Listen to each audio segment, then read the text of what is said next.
I grew up in East Oakland during the height of the war on drugs. Where I'm from, people don't often make it out. The only way out is death or prison. Growing up, I saw things I had no business seeing and experienced things that I shouldn't have. The kinds of things that you want to protect your daughters and your nieces and sisters from. My sister, my mother, and I relied on just about every public benefit you can think of, from AFDC, welfare, food stamps, food pantries, you name it. Although I lived in a construct of poverty, I had no idea. Was I a poor kid? Hell no. I really don't believe there's a such thing as a poor or vulnerable child or poor or vulnerable children, like we often hear people refer to kids like me as such. Instead, I think that there's broken systems and broken policies that need to be fixed because they are perpetuating poverty and contributing to the poverty that I grew up in. I remember bomb Christmases and the best birthdays, and I remember pretty dresses with bows and wearing lots of ponytails with barrettes. I remember layaways, and it always ceased to amaze me how my mother would kind of pull it out for the holidays because we just didn't have a lot, you know? In fact, I think that that's why for a while we really believed in Santa Claus, because it was like, okay, somebody's got to be coming up with these Christmas gifts. There's no way. In spite of it all, I had Black girl joy. I had joy. And I think that that's one of the pitfalls of poverty. It's not always a feeling, right?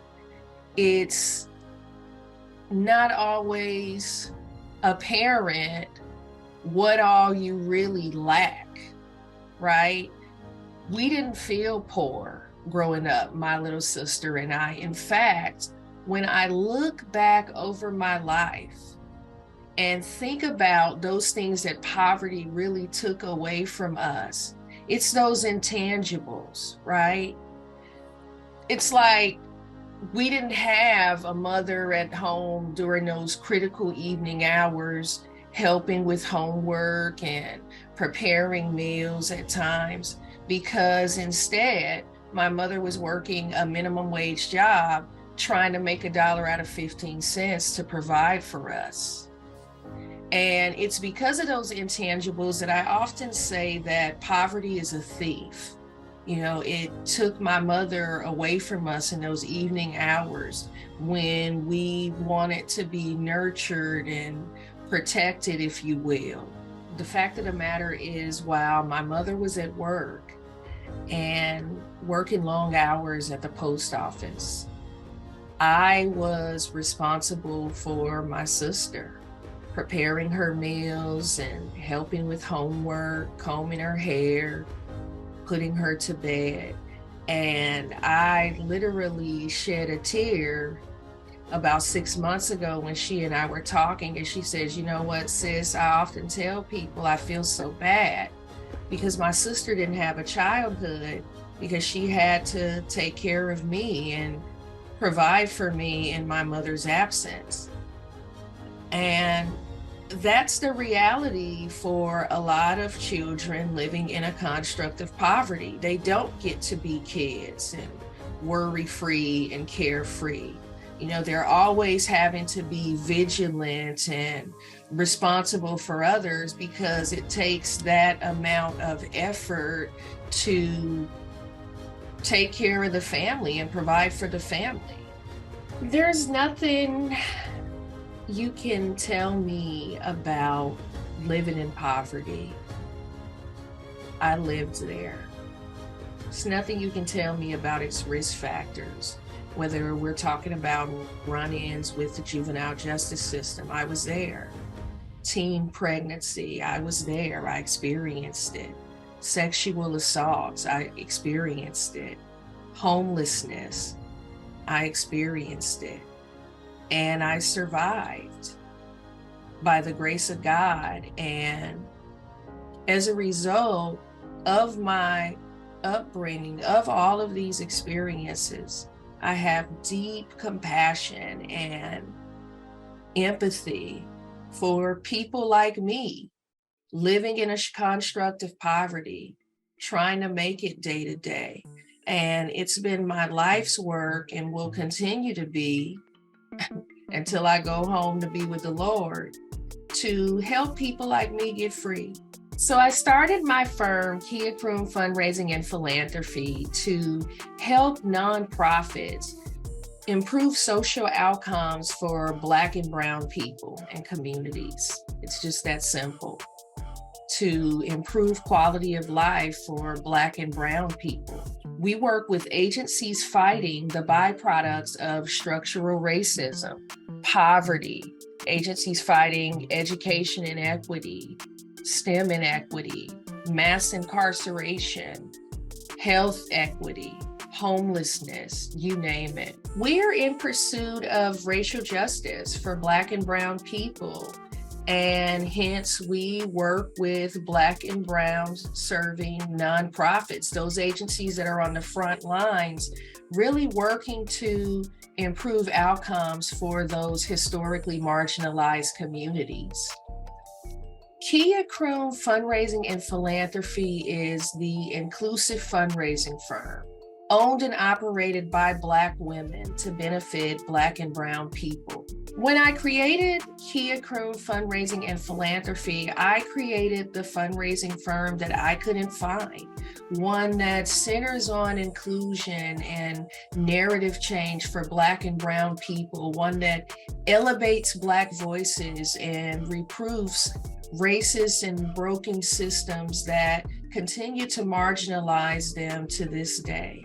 Even though we didn't have much growing up, my mother taught us the importance of demonstrating care and concern for your fellow man, caring for others. And from the age of 5, I really was concerned about poverty. Again, even though I didn't necessarily know that my family was living in poverty, I could identify people that did not have, folks that were lacking. For instance, I'll never forget those mornings when my mother would walk me to the bus stop, and I used to take the AC Transit bus to Carl B. Monk Elementary School in the Oakland Hills. So I was coming from deep East Oakland, way up to attend school in the Oakland Hills, right?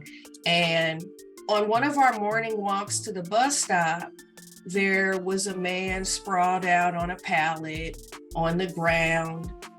It was apparent that he was homeless, and I looked at my mother and I looked at the guy sprawled out on the ground, and I asked my mother, I said, why do some people not have a place to stay?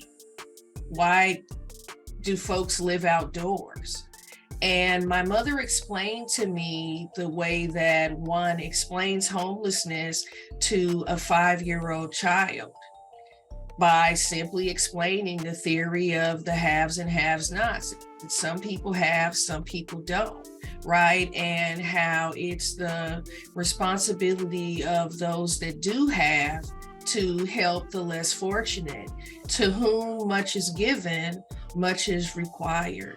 And in that moment, I looked at my mother and I said, when I become a grown-up, I'm going to build a great big place where people can live so that they do not have to live outdoors. And over the course of my career, I've raised nearly $500 million in funding to benefit nonprofits, serving the homeless, serving those that are living with substance abuse and mental health comorbidities. And I've had the pleasure of marshaling resources to have housing developments built that have housed hundreds, even thousands of individuals. And that's something that I'm incredibly proud of. And I think that even before I knew who I was, the Kia Croom that's sitting here talking with you, I knew that I wanted to do something about the things that I was seeing in my community. And that's been my impetus for all the wonderful work I've been so blessed to do over the years. Before I knew who I was committed to improving social outcomes for others. It's not just my calling, it's my passion and purpose.